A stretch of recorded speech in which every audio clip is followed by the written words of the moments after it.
Dear devotees, because some of you have just now entered, and also because the sound is not where the Manasangharana sound is, I would like to repeat for you. So you take in this practice your mind from everything else, ordinary thoughts, conventional thoughts, unwillingness, perhaps rebellion, I don't know. And you just bring it to the holy name. You bind it, in other words, to the chanting of the holy name.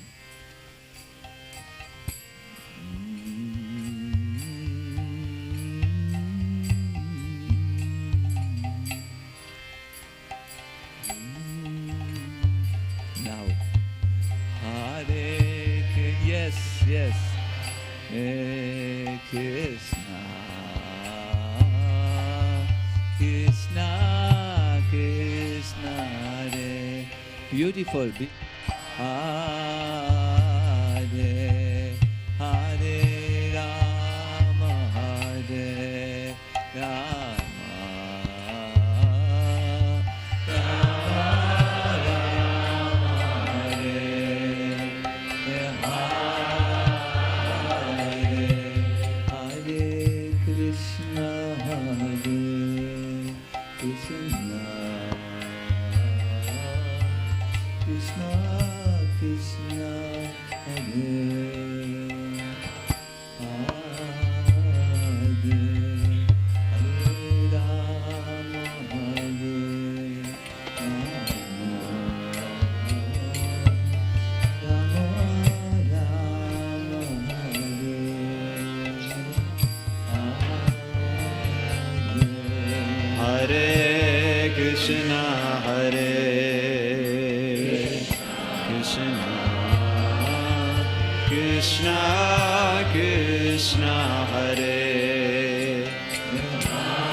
Krishna, Krishna, Krishna, Krishna, Krishna, Krishna. Hare Krishna. One moment, today is our technically explorative day. Hare Krishna. So I want to thank you very much. I want to also say Hare Krishna to our Keshava Maharaj. I'm seeing you. Please excuse me. We had yesterday an 11-hour drive from Austria after a quite tense schedule. So, but I will listen to your class. I think it will be recorded. So, I'd like to introduce my subject matter with a little story that I will Krishnarize or make relevant to all of us here. The soul comes to God, and God asks him, "Why were you not like Mother Teresa?" Oh, I'm not such a compassionate person. I think I'm no Mother Teresa. Just lack the spirit. Then why were you not like Gandhi? You know, I lack that type of energy to move out and create a rebellion against that which is unjust. So here comes now the ISKCON version. Why were you not like Bhakti Maharaj? Oh, Bhakti Maharaj. He mixed adventure, intellectualism, and devotion in one compact packet. I'm not like that. Then the Lord asked one question. Why were you not yourself? And at that moment, the soul is silent. No further excuses. Yes. While we cannot and should not try to imitate another, we can and should be true to ourselves.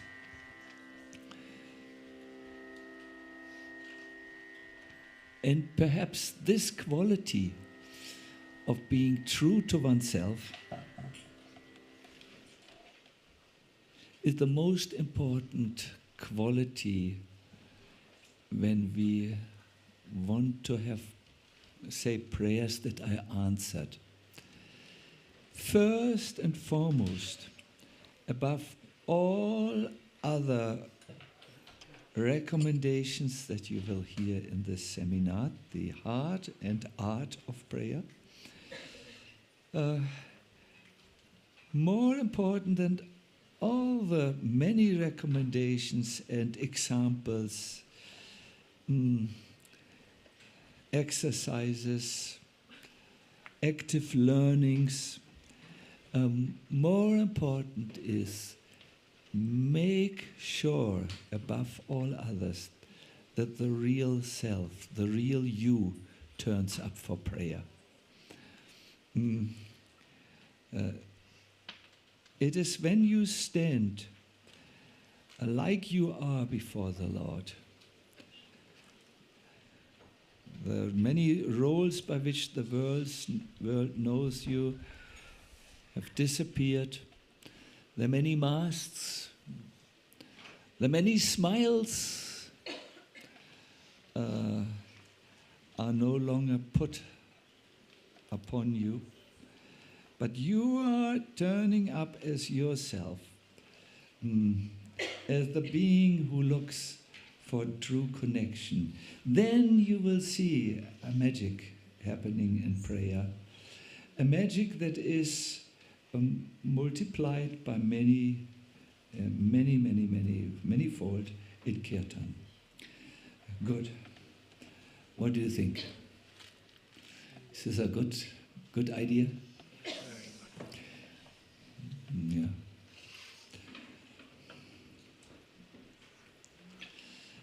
Please join me. Om Namo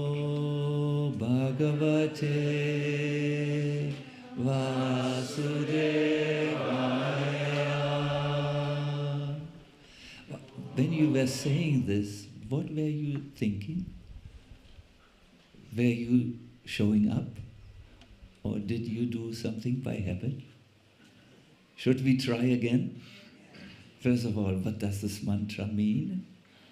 It's important to be connected to the meaning. You have heard this many times. If you don't know, then just try to be a little bit more present. Second, try. This time I will be super critical. I will watch your minds and hearts. Be careful. I know some words which you do not like. If I say them. Om Namo Bhagavate Vasudevaya. Beautiful, beautiful, beautiful. The heart and art of prayer, my dear devotees, is to bring your mind to what you do. There is a beautiful prayer or description of prayer in the 8th canto, 3rd chapter, text 1, where this whole art is described with a very stunning example. Shri Padarayani Uvacha Evam Vyavasito Buddhya Samadaya Manohridi Jajapa Paramang Japyam Pragjanman Yanushikshitam. To give you the context before we hear the verse, it describes the king of the elephants, a highly intelligent being who was aware of his past life as a king. He was you can't say he's a dumb animal. He was a supremely aware being. He was in a grave difficulty, as you all know. He had taken his herd or tribe to take a bath. Yes, a bath in a crystal clear lake, and was attacked while he took his bath by a powerful crocodile. They fought for dear life. For 1,000 years, it is described. And during this fight, it became clear to the elephant that he could not win this fight, and further, that he could not escape his death. He was pulled more and more into the water. He had lost big amounts of blood already, and the crocodile became stronger and stronger in its attempts to go for the ultimate kill. And the king of the elephant, Gajendra, knew, I cannot come out of this fight. I will soon be dead. So the verse comes in to now, what he did. Thereafter, the king of the elephants, what was his name? Fixed his mind in his heart. Samadaya Manohridi. He fixed his mind in his heart with perfect intelligence and chanted a mantra which he had learned in his previous birth as Indradyumna, in which he remembered by the grace of Krishna. In that purport to this verse, Prabhupada says that we should learn one mantra perfectly, or a few. He mentions a few, Chintamani Prakarasatmasu, and of course, the Hare Krishna mantra. We should learn it so perfectly that even in the greatest danger, the danger for life, we remember to chant it. It comes to us. But let us go a little bit here into the means, the process which Gajendra applied. He fixed his mind in his heart with perfect intelligence. What does this really mean? Well, if you read in the Bhagavatam, you will find Prahlad Maharaj doing the same thing. It is expressed. And other examples which I found. And what this means really is described in an ancient work, Mantraranam it's called. It's mentioned in Hari Bhakti Vilas, is you collect the mind from its various places where it goes, and you bring it to the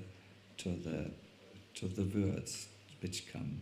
This is true in prayer and also in japa. The Sanskrit word is jajapa paramang japyam. No? This is in the recitation in general.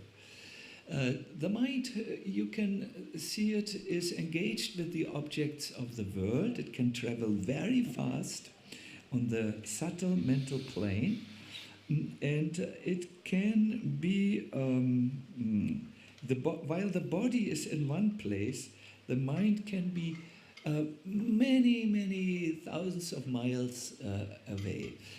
I notice it when I give a boring lecture and my listener take on the mobile telephone, and somehow I have developed the art to find out, do they make notes of the lecture, which is very rare, or do they go on social media and answer long overdue emails or what is called WhatsApp messages. It shows in the face what they do.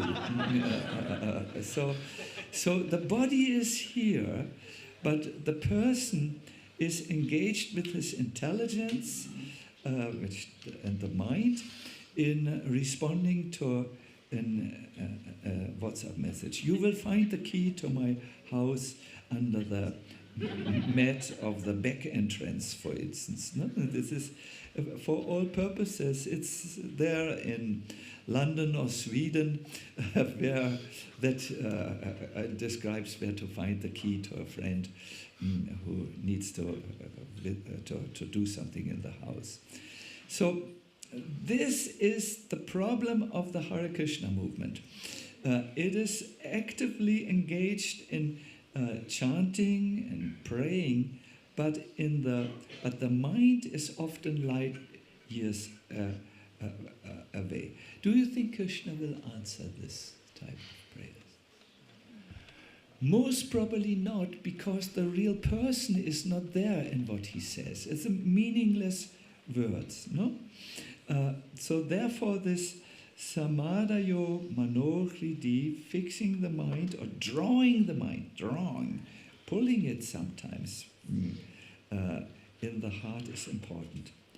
My dear everyone, anything you do mechanically in terms of prayer or chanting, without the active involvement and willful involvement of the mind and the heart, is not really prayer or chanting. It is a lifeless recitation.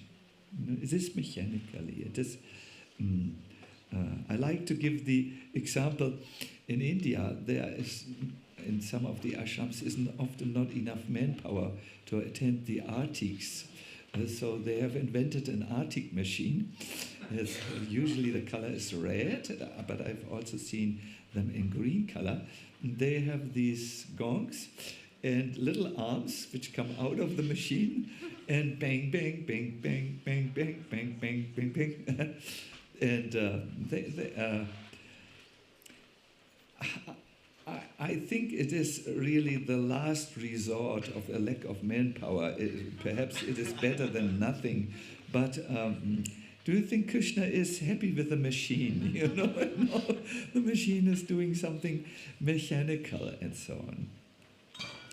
Sometimes it happens that our bodily machine, the tongue, recites the holy words of prayer, but our mind is elsewhere. And also it often happens that, yes, we chant and we may be focused, but our heart, that means the devotional emotions which reside there in the heart, are not yet accessed. It is a mere concentration exercise, but nothing that comes close to bhakti. So you need to always make sure when you pray that not only the mechanical tongue is there, but let us go to a succession. You need to make sure that you turn to the Lord, you turn up in the Lord with your heart, and then you say with full focus the words, and we will have today a good example of this, and then it comes out from the mouth. In bhakti, it is you can do it two ways, but the ideal way is that you first start with the bhava, with the inner mood of, my Lord, I'm standing before you, I'm a being of this material world, please save me. And the bhava is there, then you mean it, your mind is there, and then you speak it. Now the beautiful thing about bhakti is that these activities have potency in themselves, and even if you do them mechanically, it's not totally useless. If you stay with it and are not opposed to the principle, your mind will follow, and how do you say, the heart will also follow. But don't count on it. Sometimes you can spend years, decades of mechanical practice and feel no purification of the heart. That we can see. So better is you start from the inside and go from the outside. When you do this, there is a progression taking in. When you draw your mind into your heart, when you pray, oh my Lord, I'm standing before you as it is, as a being of this world. Please save me. Then, my dear devotees, something happens. The prayer starts as a self-willed prayer. You make an active endeavor, you will it to happen, but as you involve more and more the heart of prayer, the devotional expression, then it becomes a self-impelled prayer. I know for those of us like me who don't speak English as a mother tongue, we sometimes need to look up these words. Don't be lazy, these are good words to learn. Self-willed is when you make on your own an effort, and self-impelled means when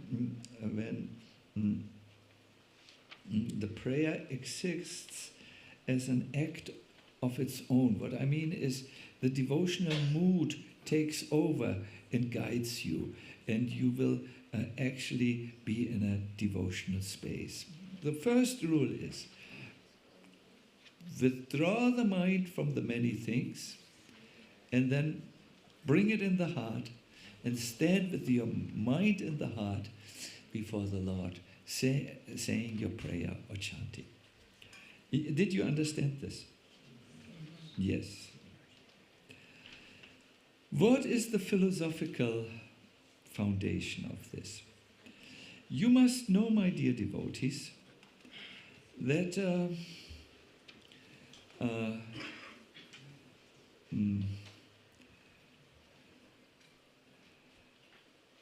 there are two types of bhakti. which should become one. Cheshta Rupa Bhakti, it means the bhakti which you do with an effort, cheshta. And Bhava Rupa Bhakti, that is the activity which you do out of attachment. It's more self-impelled. No? You are someone who is attached to doing this, who likes to do it, who is inspired to do it, who's enthused to do it. Somehow his inspiration will drive him, his enthusiasm will drive him. All these inner qualities will take over, and he does Bhava Rupa Bhakti. Real Bhakti really means to bring the two together. Our Rupa Goswami says that Bhakti is not so is difficult to attain for two reasons. And the first reason he gives is this: unless one is attached to Krishna, he cannot attain devotional perfection, even if he renders devotional service for a long time. In other words, if you have not switched on your devotional feeling, like that you have not related to Krishna in a way of gratitude, of what other feelings are there, surrender perhaps, thinking that the Lord is your only master, your guardian, so on. If you have not switched this on, it's only a mechanical activity. So the very first level is to pray with your words. Then the second is you need to look at this, to switch on the mind, so that your mind understands and sees clearly what you say in your words. And finally, the heart feels what the mind is thinking. All these combined together constitute real prayer. And if any of them are absent, prayer is either not yet perfect or no prayer at all.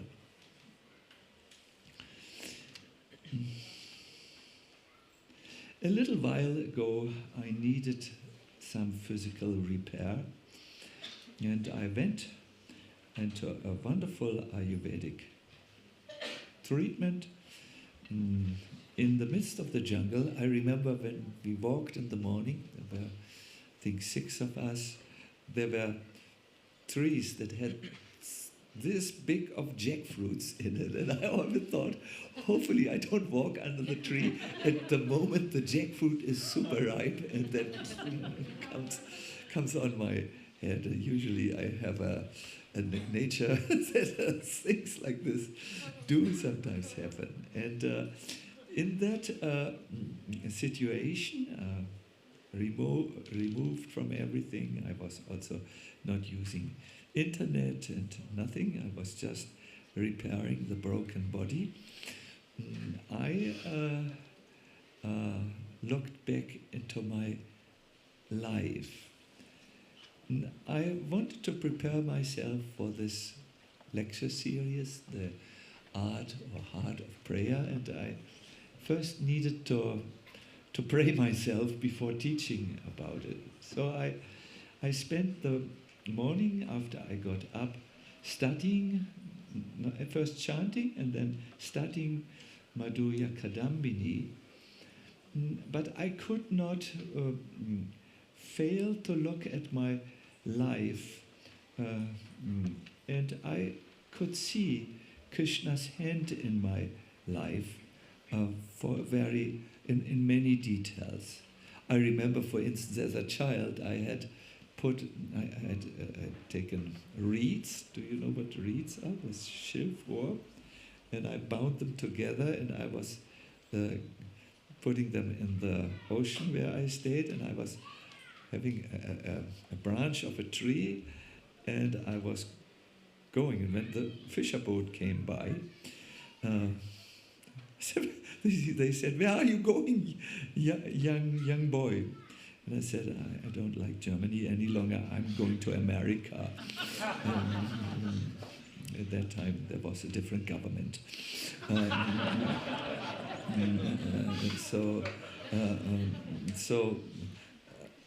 Need some help? The fisherman said, no, this is a perfect boat. And a little while later, I think it was an hour later, my little boat disintegrated. I went underwater and started to drown. And I remember the extreme panic, and I remember I woke up on the fisher boat, which had offered help, but I had rejected this. They had come, they had watched me, I think, from the distance, and when I drowned, they had taken me out of the ocean. So I remembered all these little scenes of my life. I remembered when I finally met Prabhupada and so on, and I was just very grateful for the moments where Krishna appeared in my life. And then I read a prayer of Vishwanath Chakravarti Thakur. And I will read this prayer now to you. It is from Madhurya Kadambini 8 and 9. And I would love you to make a little exercise. I would like that you put in your three faculties: your senses, your mind, and your heart. First, you need to hear this beautiful prayer. Then you need to focus on it and understand what it means. And third, you need to catch the bhava, the inner mood.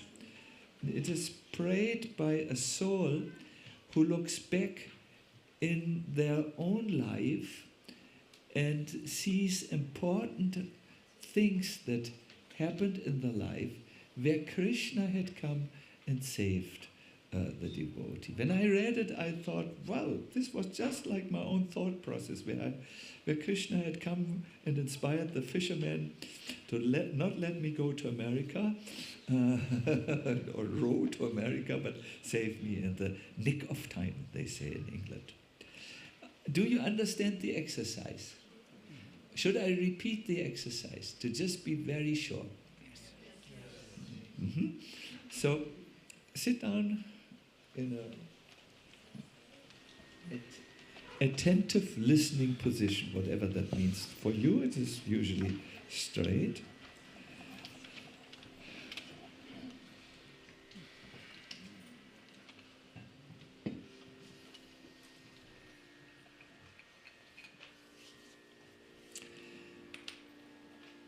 Intellectually, please understand that now comes a time to introspect. You will be on your own. You don't have to look left and right if your neighbor does it well, or and so on. It's just you, time with the Lord.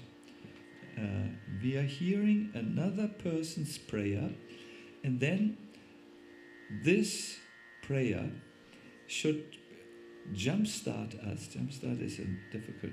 Should inspire us to, for 30 seconds or so, say a similar prayer where we look back into our life and isolate those times where Krishna has made an arrangement. No? So we hear it, first of all, hear it, focus with the mind on it, and finally go in the mood, the bhava, and then from there, I will give you this sign. Oops. And then you can say your own prayer. Kindly sit in an attentive listening position.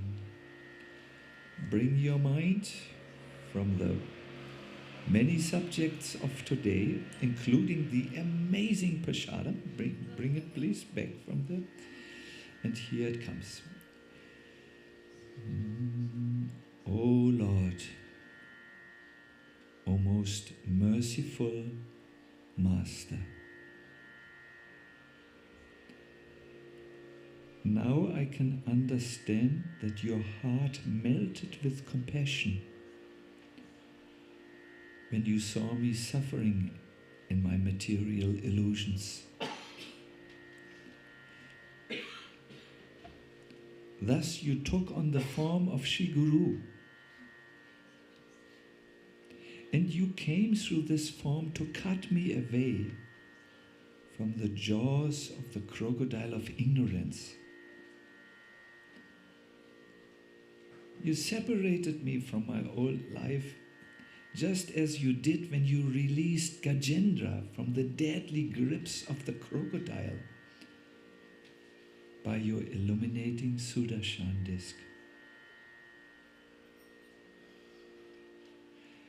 Even early on, in a time long past, you planned to make me a servant of your lotus feet. With this in mind, I heard the syllables of the divine mantra, your sound forms. You arranged that they came into my ears and eradicated all my inner misery. You purified me further by repeatedly and patiently engaging me in hearing, chanting and remembering your holy names and attributes. You gave me the association of your devotees who taught me how to serve you. What kindness have you shown me? But what have I done to reciprocate? Now in this mood, or in this idea, please move back into your life and see where the Lord perhaps arranged that you met devotees, served Him, understood something. And when you hear the signal, it is time to come to an end. But first, start with your own prayer.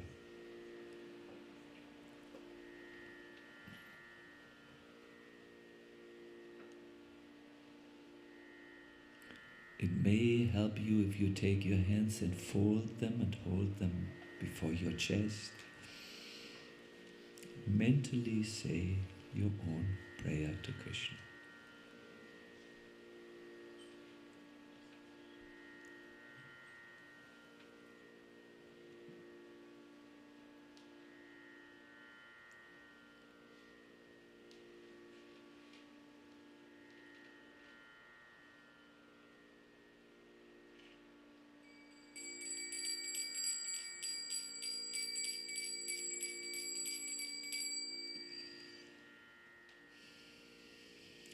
Please return to room awareness.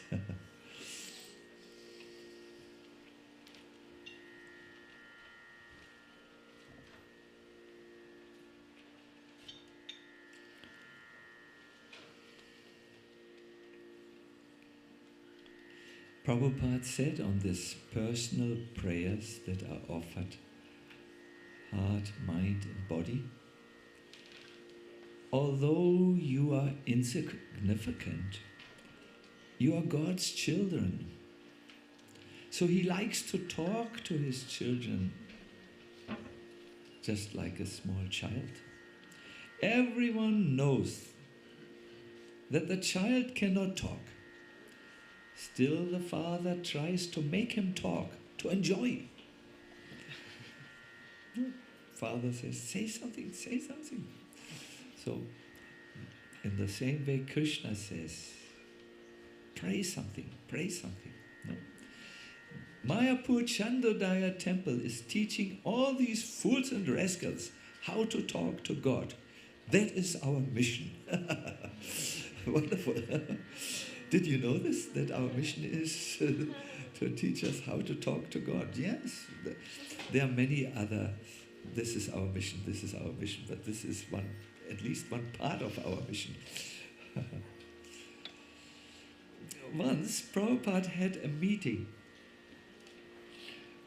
with a priest called Gary Davis. I don't know what was his religious background, the priest. And the priest asked Prabhupada, what should we pray for? Would you like to hear Prabhupada's answer? Oh, maybe some of you have to take in their clothes, no? or is it all right? Good. Prabhupada said, we should pray, please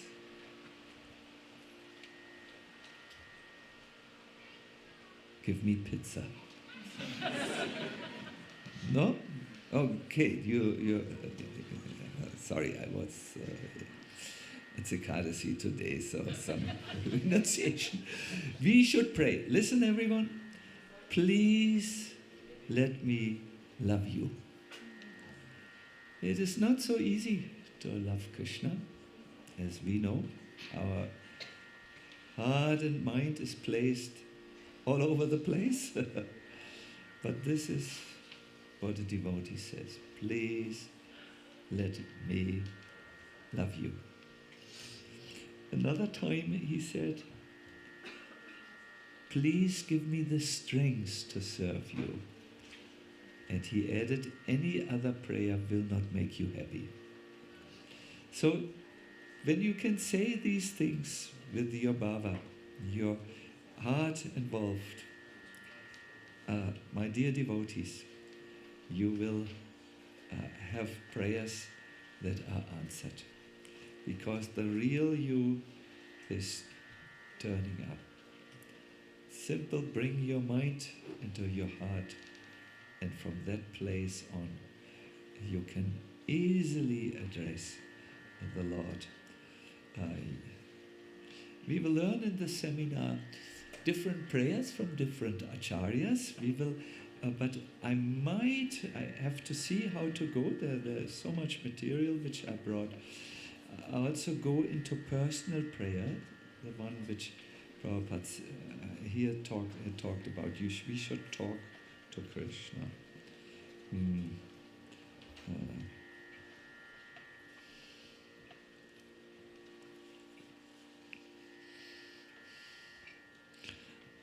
On that note, I remember Jagatarini told me something.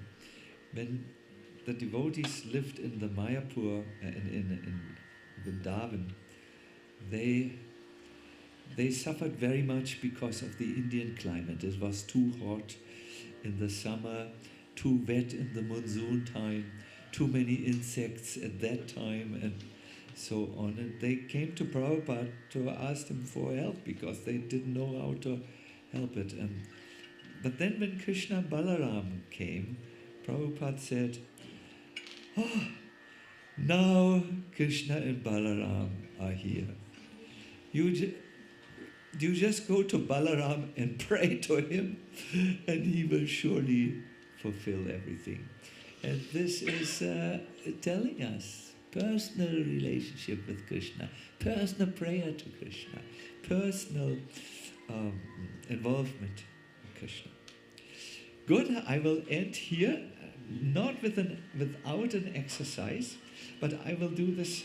We'll see first if your questions are there. May I ask you if you have any questions so far on the art and heart of prayer?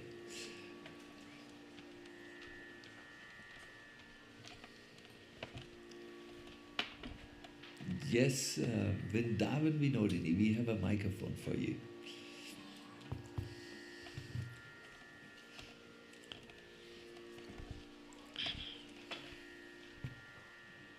Thank you, Maharaj. You were saying at the beginning that let the real you stand in front of the Lord. Yes. No, please, Maharaj. No, it's your time. I wanted to understand that more deeply, because when I think of real you, my understanding is that it's the soul that's the real you. And if I can't contact that, how can the real you come out? I meant it more in a, let us say, colloquial way. Be real, like this. Be real. So express my challenges. It's yes, not just, yes. But it is in our movement. We are strangely having some certain strains of atheism, as if he is not there. In addition to giving and receiving, giving service to Krishna, receiving prasad or his mercy. In addition to giving and receiving in the execution of devotional service, one has to submit to Krishna whatever distress or confidential problem he has. He should say, Krishna, I'm suffering in this way. I have fallen in this tossing ocean of material illusion. Kindly pick me up.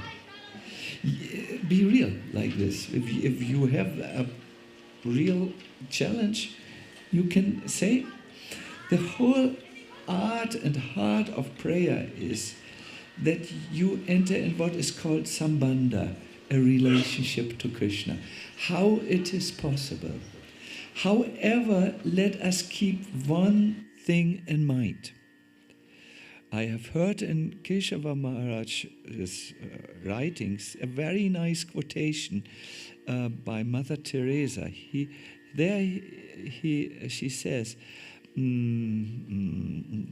more suffering has come by prayers that were answered than by prayers that went unanswered. Because we may sometimes ask for the wrong things that don't help us, don't let us grow, but which keep us stifled, My Lord, make my enemy dysfunctional, or something that is strongly influenced by rajas and tamagun. So, therefore, it is very important when you enter the devotional realm, try to leave that illusory world a little behind, or make a distance to it. We don't go to God for car pujas and such things. I was in India, in America, twice asked for car pujas, and I had to admit my ignorance of this. I can't do. Let us understand that the Lord knows the situation properly. But like a little child, Vishwanath Chakravarti Thakur says this in his little book which explains Bhakti Rasamrita Sindhu. When a devotee out of absolute necessity says, my Lord, I can't tolerate it, my father has died just now, please help, then this is also not contrary to Bhakti. It is like a child comes to the Lord. But in general, we understand we are going through our karmic journey here, and we only ask the Lord to help us when it's absolutely intolerable. We should ask, give me strength to serve you, let me love you. These are all appeals that are made outside of the prison of the material life. We shouldn't ask, give me a new carpet in the prison, please. We want to enter the world of devotional service.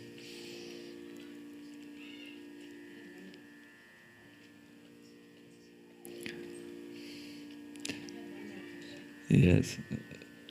Kokula?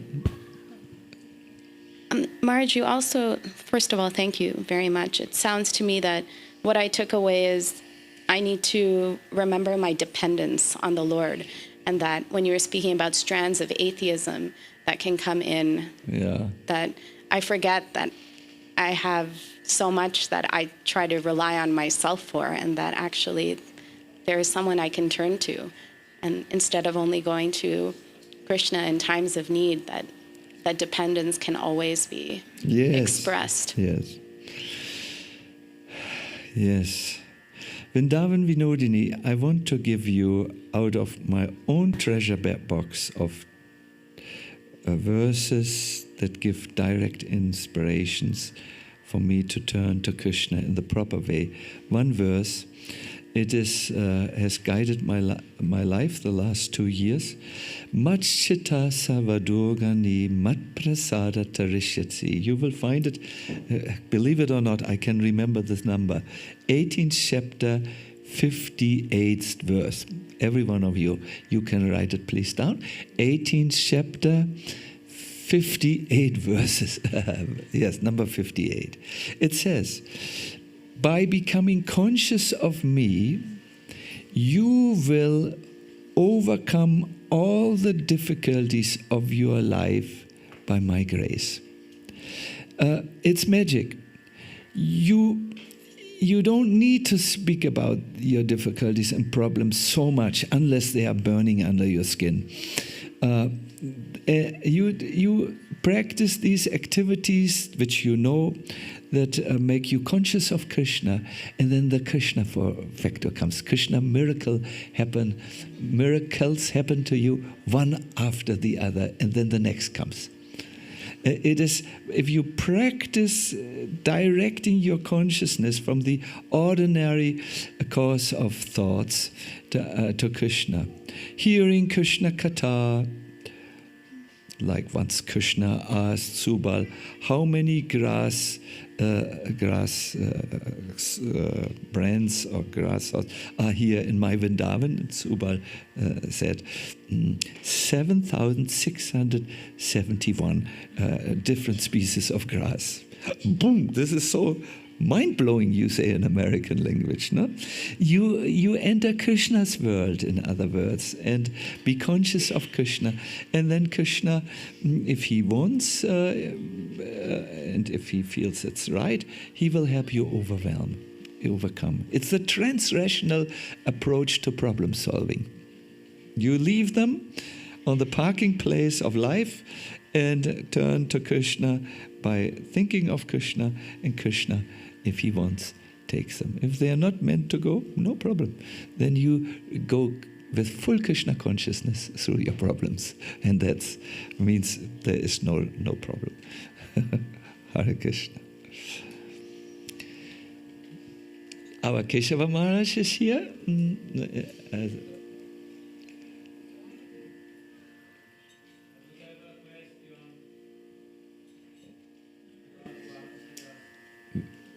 We are just trying to make the microphone working. Gokula, what was it? Hare Krishna. Yes. Turn it on. Okay. Yes.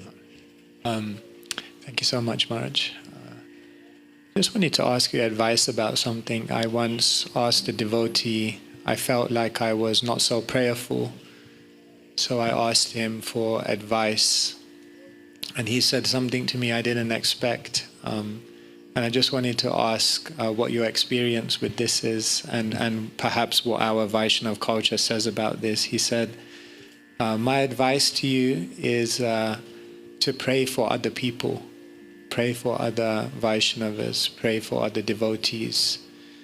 And he said this is one beautiful way to open your heart and become more sensitive and more prayerful. So I just wanted to ask you what, if you have any experience with that. And we see in the Bhagavatam there are definitely prayers where great Vaishnavas are praying for others. This concept of prayer not just being for yourself but for others. Yes, in my new book, it's just now coming. There is one part. There is a yogi, Kadama Muni, who's on his way to perfection. So just before he leaves his house, he's really very, very, very perfected soul. He hears a bit of advice from Kapila that seemed to have been still missing in his life. It is by going through this world and seeing me everywhere and helping the living beings, you will attain me. I'm paraphrasing. It's really that to come out of the prison of self-absorption, so to say. It's a prison because we go in circles and oh, me and how, me and my. It is good to pray. And there is one particular prayer for the benefit of others which became, so to say, the mainstay or the main prayer of Compassion Tuesday. When we couldn't go out due to COVID, whatever that was, then we sat down every Tuesday in our ashram. We were no longer preaching, giving programs and so on. And we did in the evening a Compassion Tuesday where we consciously prayed for 3 groups of people. And this is something which I would like to recommend. Near and dear ones, that's the easiest because they come to your mind immediately. Perhaps someone said to you, can you pray for me or for my father? He has cancer on the, he's fatal. So that person is near to you and you can, the person whose father has difficulties or the person who has difficulties. I have always about 3 people for whom I'm asked to pray. Then you extend it to people who you have contact with, but they are not close. Let us say, I don't know if you purchase sabjis in the U.S. Swami usually. We Swamis, we get our sabjis from, we don't need to purchase them. But let us say we go with it in the car and there is in the gas filling station a person. He's neutral. We don't know him. Do I have a nice relationship or not a nice relationship? It's a neutral person. And then you go to the people in the world in your mind, in areas where you know there is suffering, war, and so on. And if you still can go on, then you can pray for others. A very good prayer to be prayed is Svastyastu Vishvasya Kala Prasidatam. We will find this prayer. Those who take notes, please take note of this. It's really very, very good. 5th canto. I can't remember numbers. Go Krishna, you can find? I think 11th chapter. What? 5, 18, 1, 8, 9. It's such a beautiful prayer by Prahlad Maharaj for others. He prays for the swasti, the well-being of the entire universe, especially for those who harbor ill feelings against each other, which is very common even in our movement. It is people we can't see eye to eye, difficult people, no? And that's a wonderful prayer. But I advise you so that's not a theoretical thing, pray for others. You must start with people who you feel close to, where you have an emotional bond, because then you can really activate what is the most important dynamic in prayer. That is the real you, and you means in this case Vrindavan Vinodini, body, mind, and heart. No, be real, so that it's real. I have made an investigation. Devotees often say to other devotees, Prabhu, please pray for me. And then the one who is asked to pray says yes. So I have come back to these people who said yes and said, by the way, it's already evening. Did you pray for the person you said you would pray for? And what's the question? No, you said something and you didn't do it. Is this what a conscious person is like? I have this uncanny habit to try to bring people to do it real. So to do it real, it must be someone who's close. Otherwise, it will not be done, or it won't be done with feeling. Then you can move on. I call it the concentric expansion of compassion, in concentric circles. First, close ones, near and dear ones. By the way, if you want to pray for someone, you have to have an image of that person before you. Often devotees say to me, can you pray for, and if it's a person I don't know, I say, send me a photo and the time of their birth so that I can really zero in on him or her, or a baby. Now I have to pray for a baby who has leukemia. Is it called, what is that word? Leukemia, yes. Ooh. And I had forgotten how the baby looks, so I asked, you must send me please a recent photo, that I have that person in my mind and that I can put it in mind and heart, that the real person can do. And usually such prayers work miracles. It's only the institutional prayers or the habit prayers that don't work. Was, yes, du willst was. I know you. I was in your Bhagavatam class and you recited that prayer. It is really a very good one. So, Hare Krishna. Thank you for this very. But have you seen what Maharaj has said? Let's not be overly self-absorbed also. No? To get out, we pray for others. Yes, Bharanandini.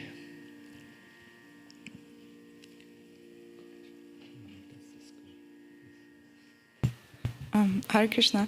Hare Krishna. Maharaj, I have a question to the first step of the 3 steps. So you said that we should bring the mind into our heart, or withdraw from wherever the mind is. So my question is, how much of the success of our prayer depends on our belief that Krishna is hearing us when we do this first step? Yeah. If you believe that Krishna is there, he is there. But if you don't believe it, he is not there. It's really matters of. I learned this from our Sacinandana Swami Maharaj's Bhagavad Gita thing. There is one verse in the Bhagavad Gita, and I can't give it to you now because. But in all the rituals, your faith must be there. Without that, it does not work so well.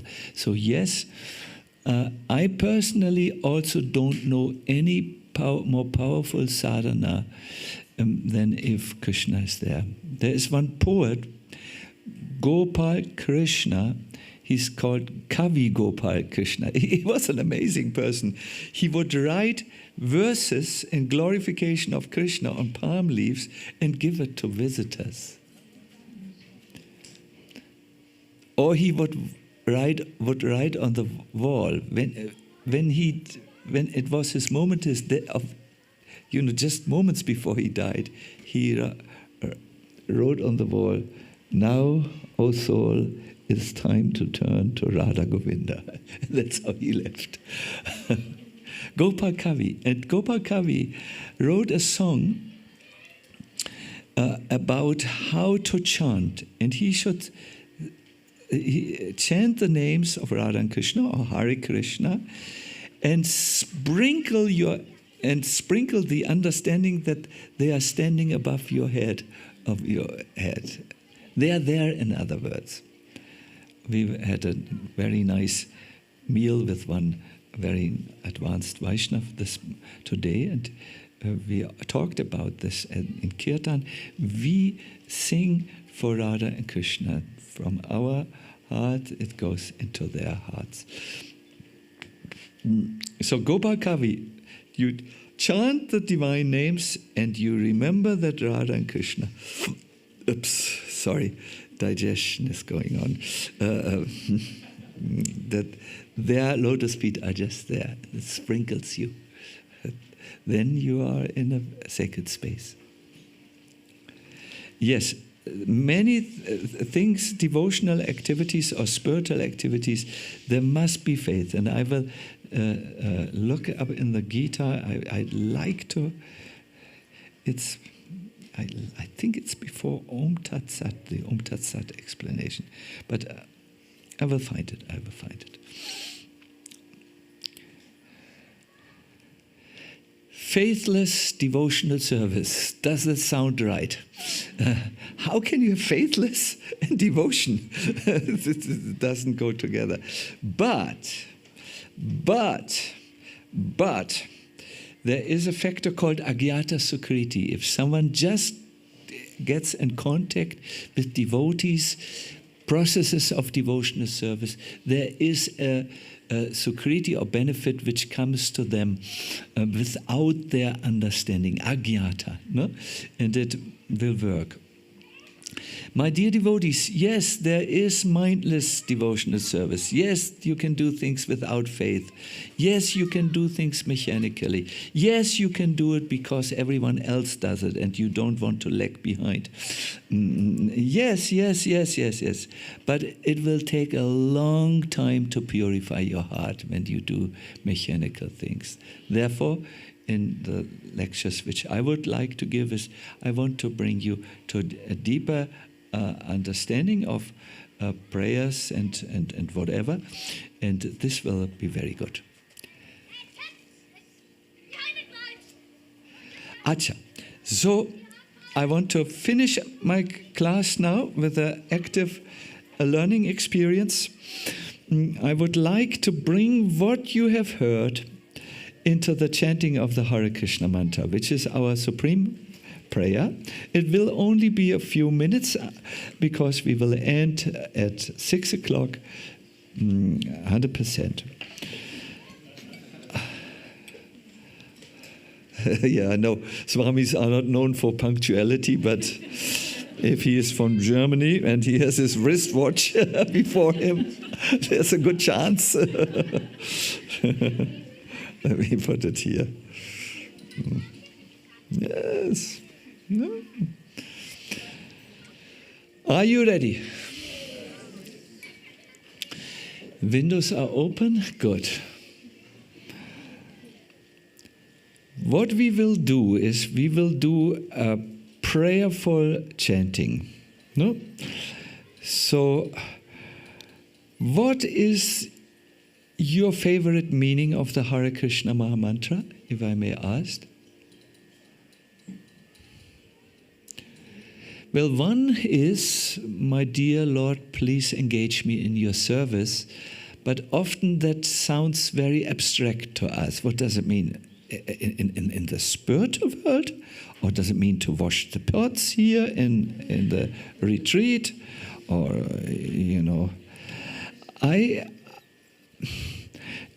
we start our chanting on the level of Sambandha. This is wrongly said. Let's wipe that out. We want to connect with Krishna as we chant. We address him. This mantra is a mantra for address, addressing the Lord, calling out to him. And when this is done like that, it attracts the Lord, like, for instance, parrots or are attracted by a mantra. You can learn those mantras, and the parrots will come when you chant them. It's a certain sound vibration in which parrots respond to. There are ones for peacocks and so on. I don't know them personally. I don't need to know them by Krishna's. I'm very happy with the Hare Krishna mantra. But it is offered as a means of, how do you say, comparison, that the Lord becomes attracted as objects become attracted by mantra. You can, for instance, learn mantras to Lakshmi and gain wealth. Or if you are so interested, there are mantras you can chant to gain fame. Also, that not 50 people come to me. I don't know these mantras. Joking. I know no one of you. Anyways, let's go. So this mantra calls Krishna and attracts him. And so Hare Krishna mantra. So please sit properly. The same melody.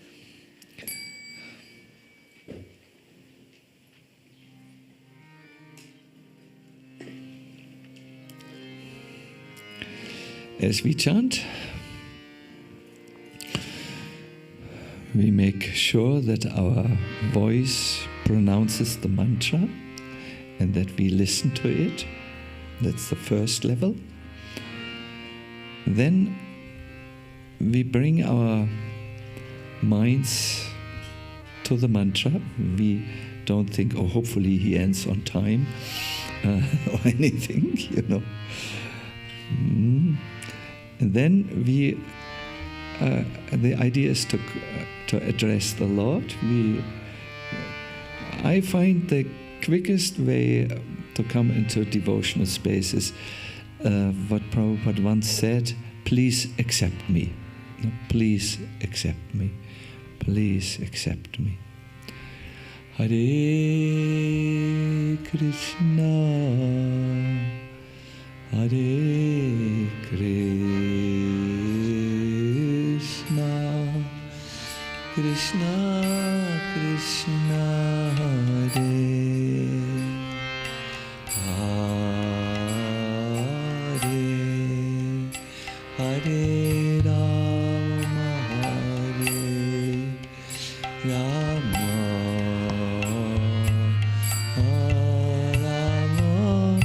Rama Rama.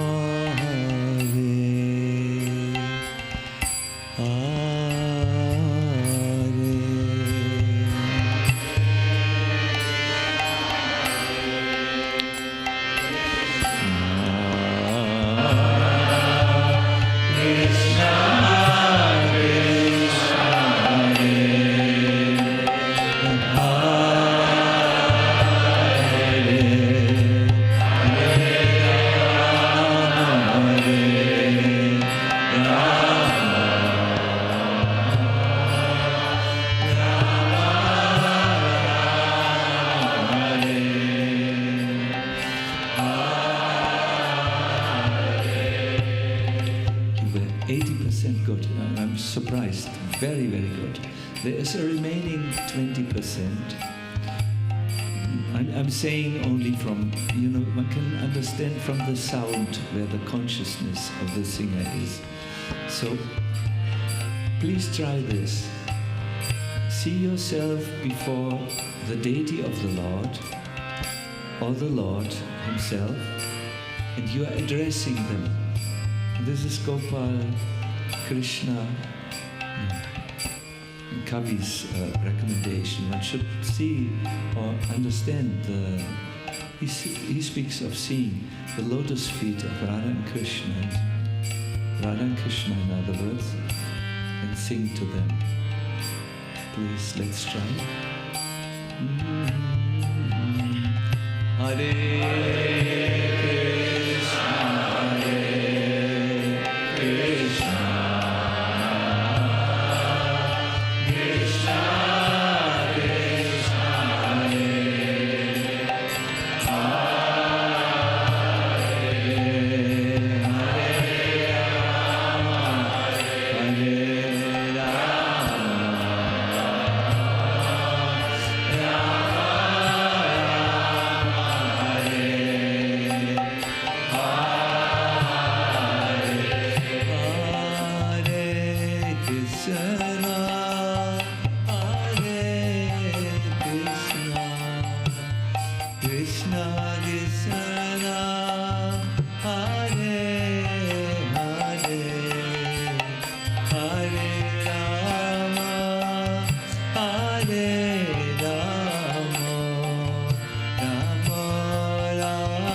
Hare Krishna, thank you very much for participating in this program. Tomorrow we will actually hear about the 3 lives of Queen Kunti and hear actually what type of prayers went out of her heart.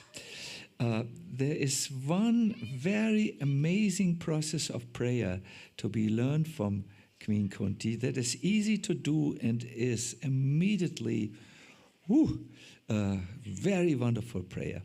So in this way we will move on and on and on. I wish you a wonderful rest of the day, and may the summer camp give you exactly the realizations you need at this moment of your life to move to the next level. I think you all know there is something waiting for you, something to which you sometimes close your eyes, but there is a next level for all of us, and may you get the knowledge, but more than anything, the inspiration to make that next step in your wonderful devotional lives. Thank you very much, and once again, Hare Krishna, Hare Bol.